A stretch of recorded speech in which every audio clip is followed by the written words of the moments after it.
دنیا میں دو قسم کے لوگ ہیں۔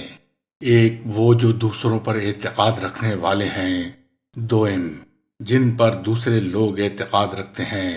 پہلی قسم والے پھر دو پر منقسم ہیں، ایک وہ جو اللہ کے نور سے دیکھنے والے ہیں، ایک وہ جنہیں یہ نور حاصل نہیں۔ اور تقسیم اول کی دوسری قسم والے جن پر لوگ اعتقاد رکھتے ہیں، ان کی بھی دو اقسام ہیں۔ ایک وہ جو ظاہر شرع کے خلاف ارتکاب کرتے ہیں اور جانتے بھی ہیں کہ یہ خلاف شرع ہے اور اس پر اصرار بھی کرتے ہیں۔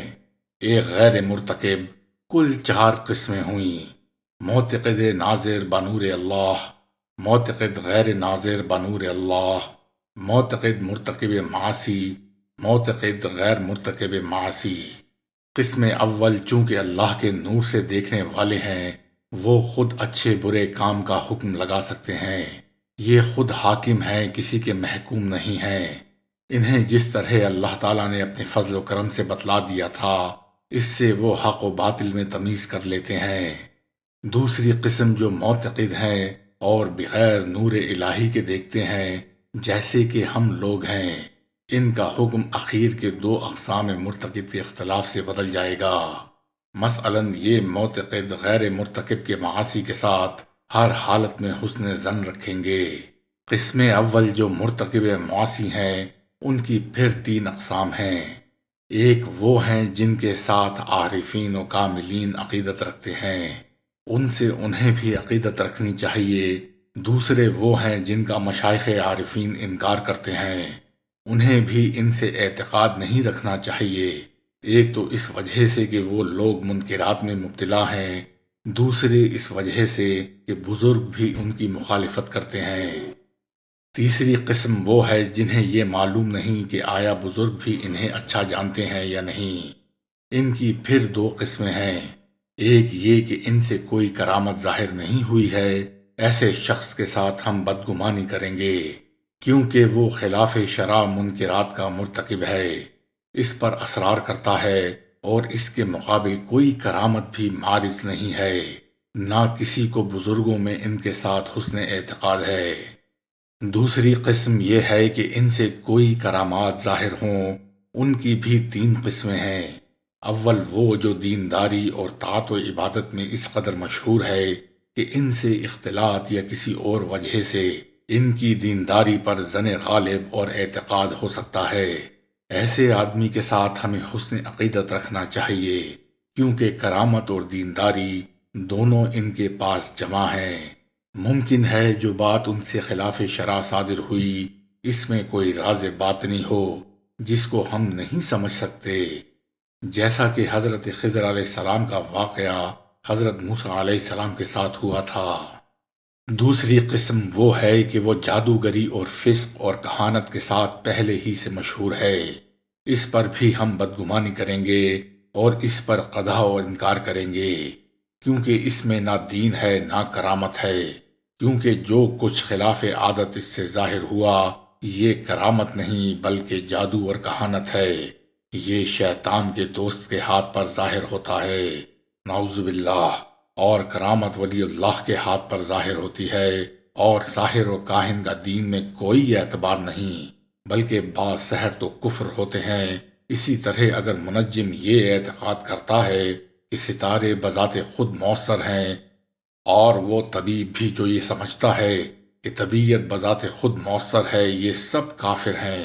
حق تعالی ہمیں اور جملہ مسلمانوں کو دین و دنیا کی آخرت میں عافیت عطا کرے، آمین۔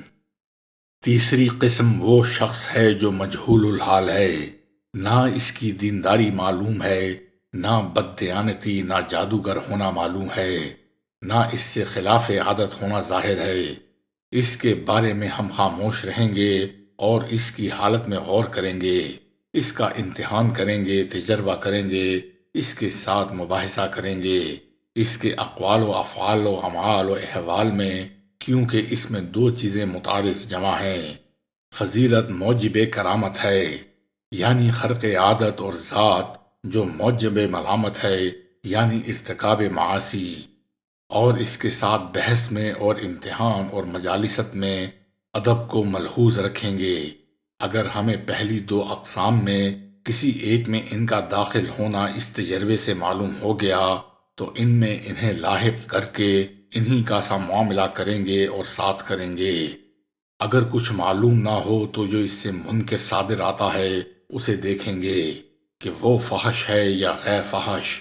اگر فحش ہے تو ان سے الگ رہیں گے حتیٰ کہ ہمیں معلوم ہو جائے کہ ان سے قرب مناسب ہے، کیونکہ منکر کا تو ہمیں یقین ہے اور کرامت میں ظاہراً اور باطناً شک ہے۔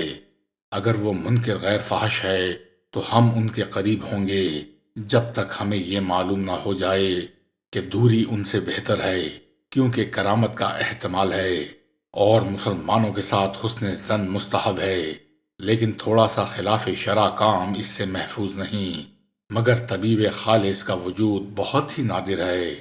یہ جو باتیں بیان کی گئی ہیں یہ 10 قسمیں ہوئیں، ایک قسم اور باقی رہ گئی ہے، اور وہ یہ ہے کہ جس کا حال معلوم نہ ہو اس سے کوئی خرق عادت صادر ہو اور کوئی منکر فعل بھی اس سے ظاہر نہ ہو، اس کے ساتھ حسن ظن رکھیں گے جب تک کہ ہمیں اس میں برائی کی کوئی وجہ معلوم نہ ہو۔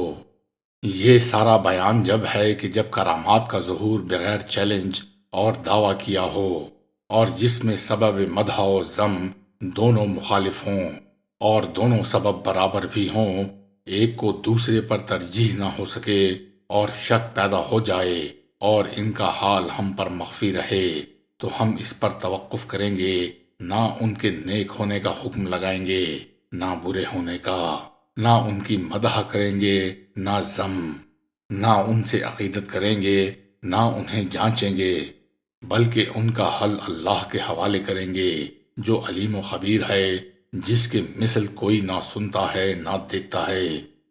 مختصر یہ کہ لوگ 3 قسم پر ہیں، ایک قسم وہ ہے جن کے بارے میں ہم عقیدت رکھیں، ایک وہ جن پر عقیدت نہ رکھیں، ایک وہ جن کے حق میں توقف کریں۔ قسم اول پر 3 باتوں میں سے ایک پر ہم اعتقاد کریں گے، ایک تو اس وجہ سے ہے کہ اس پر اہل باطن اعتقاد کرتے ہیں وہ جس حال پر بھی ہوں، دوسرا یہ کہ وہ کسی برے کام پر اصرار نہ کریں، تیسرا یہ کہ اس میں دینداری اور کرامت جمع ہو مع شرائط کے، اگرچہ ظاہر میں وہ بعض منکرات پر اصرار کریں۔ دوسری قسم پر باوجہ اس کے کہ ان میں 3 باتیں جمع ہیں ہم اعتقاد نہ کریں گے۔